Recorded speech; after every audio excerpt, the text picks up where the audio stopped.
प्यारे बच्चों, topper verification के दूसरे दिन आज आपको मिलवाते हैं हमारी दो ट्विंस बहनों से, जुड़वा बहनों से। कमाल की बात यह है, इनकी मम्मी का कहना है कि जीवन में आज तक जो भी हुआ है दोनों के साथ में ही हुआ है। सर हम लोग का ये है कि हम लोग का डाउट भी सेम ही क्वेश्चन में आता है। 10th क्लास में भी दोनों टॉप की थी, स्कूल टॉप। 10th क्लास में भी दोनों साथ में टॉप की थी और आज टॉपर वेरिफिकेशन में भी दोनों एक साथ पहुंचे हैं। सर मेरा नाम सृष्टि है। और आपका नाम? मेरा नाम साक्षी है। आपका नाम साक्षी है। हमारे बैच में जो भी टीचर पढ़ाते हैं वो इतना सफिशिएंट पढ़ाते हैं कि उससे अलावा एग्जाम में कुछ नहीं आता। समस्त बिहार हमारी नमस्कार। अच्छा, फिजिक्स जैसे सब्जेक्ट को लेके क्या कहना चाहोगे? सबसे कॉम्प्लेक्स सब्जेक्ट है और फिजिक्स के अंदर यदि कॉन्सेप्ट समझ में ना आए, क्लैरिटी ना हो, तो कहीं ना कहीं आगे की जो लाइफ है ना, उसमें जो भी ट्रेड आप चुनते हो उसमें परेशानी आती है। फिजिक्स को लेके स्पेसिफिक अभिषेक सर को लेके क्या कहना चाहोगे? सर फिजिक्स तो पर्सनली बहुत डिफिकल्ट सब्जेक्ट है। Right. उसको समझने में थोड़ा सा कॉन्सेप्चुअल ज़्यादा रहता है, लेकिन अभिषेक सर ने चैप्टर 1 से लेके एंड तक इतना बेस्ट एक्सप्लेन किया है। अरे। मतलब फिजिक्स मतलब सेकंड मोस्ट फेवरेट सब्जेक्ट बन गया है। मेरा भी सबसे फेवरेट सब्जेक्ट मैथमेटिक्स था, लेकिन जब से अभिषेक सर से फिजिक्स पढ़ा तब से लगता है कि फिजिक्स भी मेरा one of the. Dubey ji दबदबा है, दुबे जी का दबदबा है। मेरे को ना मुझे लग रहा है कि मैं कोई खोज करूंगा कि दोनों बच्चे, दोनों ट्विंस और दोनों मतलब एक ही स्ट्रीम से। हाँ, ये कुछ फिजिक्स का ही पार्ट है, मैं कुछ बोलना नहीं चाह रहा। सर और अश्मित सर के बारे में ये बोलना चाहूँगा कि अश्मित सर इतना अच्छा मैथ्स पढ़ाते हैं कि उनका पढ़ाया हुआ सारा सब्जेक्टिव हो जाता है। अदर प्लेटफॉर्म्स में मतलब ऑब्जेक्टिव पे ज़्यादा फोकस करते हैं, लेकिन अश्मित सर सब्जेक्ट पे फोकस करते हैं, जिससे कि स्टूडेंट का माइंडसेट और डेवलप हो जाता है। हाँ वाह अश्मित सर। प्रॉब्लम ये है ना बेटा, मैं इस पर छोटा सा अपना अंडरस्टैंडिंग बताऊँ। प्रॉब्लम ये बात अदर प्लेटफॉर्म्स की नहीं है, बात ये है कि फिजिक्स और मैथमेटिक्स ना इतने डिटेल सब्जेक्ट हैं कि अगर आपने उसके अंदर मास्टर्स ना करी हो, अगर आपने उसके अंदर मास्टर्स नहीं करी है, तो आप किसी भी बच्चे को उसके फंडामेंटल नहीं समझा पाओगे। एक साइंस के स्टूडेंट को फिजिक्स, केमिस्ट्री, मैथ्स ये तो तीनों पढ़ लेते हैं, लेकिन इंग्लिश हिंदी कोई नहीं पढ़ता है।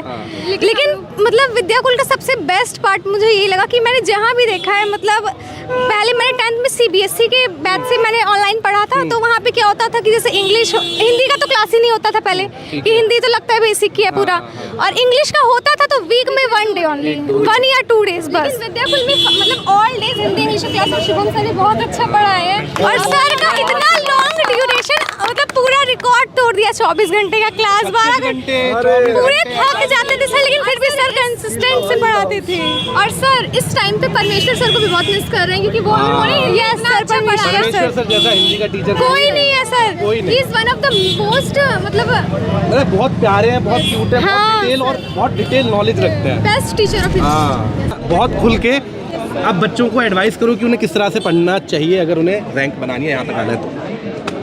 सबसे पहले तो सर मैं ये बोलना चाहूँगी कि मेरी तरह सब लोग डेली टारगेट बनाएं, ताकि उस टारगेट को कंप्लीट करने से कुछ टॉपिक पढ़े। रोज़ थोड़ा ना थोड़ा पढ़ना है, ज़रूरी नहीं कि एकदम पूरे दिन पढ़ते लगना है, मेहनत करनी है, लेकिन ऑल सब्जेक्ट पे फोकस इक्वली करना है, क्योंकि हिंदी इंग्लिश भी इंपॉर्टेंट उतने हैं, लेकिन most of the student Hindi English में फोकस नहीं करते। और सर अपना जो वीक सब्जेक्ट, जैसे पर्सनली मेरा केमिस्ट्री बहुत वीक था, मतलब क्वेश्चन उसका बनते नहीं था, कन्वर्जन आ गए और कुछ मतलब ऑर्गेनिक के रिएक्शंस हो गए, समझ में आते ही नहीं थे। फिर मुझे रियलाइज़ हुआ कि मेरा केमिस्ट्री वीक जा रहा है, तो मैंने अपना ज़्यादा टाइम कोशिश किया कि मैंने फिर ऐसा निकाला, अपना रूटीन चेंज किया कि केमिस्ट्री को मैं ज़्यादा से ज़्यादा टाइम दे सकूं, तो जिसकी वजह से हाँ अपने वीक पॉइंट पे वर्क किया, जिसकी वजह से केमिस्ट्री का भी एग्ज़ाम बहुत अच्छा गया है। अच्छा, नोट्स बनाने को लेके एक फास्ट टिप दो। बच्चे पूछते हैं कि नोट्स कैसे बनाएं? टोटल जो नोट्स क्लास में होता है बस, उसके अलावा कुछ नहीं किया, बस उसी को पढ़ा। क्योंकि बस हर बैच में जो भी टीचर पढ़ाते हैं वो इतना सफिशिएंट पढ़ाते हैं कि उससे अलावा एग्जाम में कुछ नहीं आता है, पूरा डिटेल्ड रहता है उसका। एक बार कह दो मेरे साथ, क्या है वो लाइन? समस्त बिहार।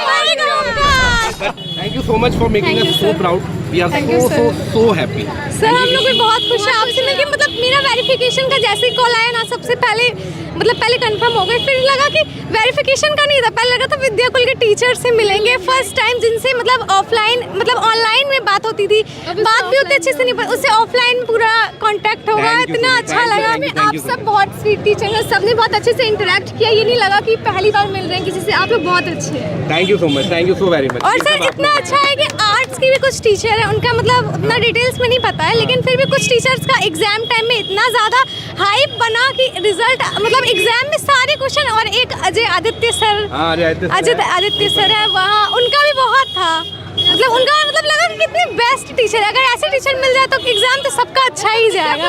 हर प्लेटफॉर्म, चाहे हिंदी मीडियम हो, इंग्लिश हो, आर्ट्स हो, कुछ भी हो, लेकिन सब में बहुत अच्छा पढ़ाई होता है, क्योंकि एग्जाम टाइम में वो दिखने को मिल रहा था कि सारे कंटेंट उसी से आ रहा था। तो प्यारे बच्चों, वेरिफिकेशन पर लगातार बहुत सारे बच्चे अपनी मेहनत से जलवा बिखेर रहे हैं।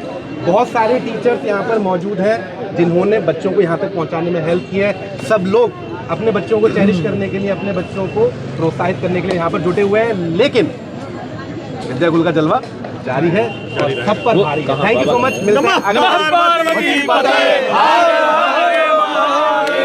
Thank you so much sir. Welcome बेटा।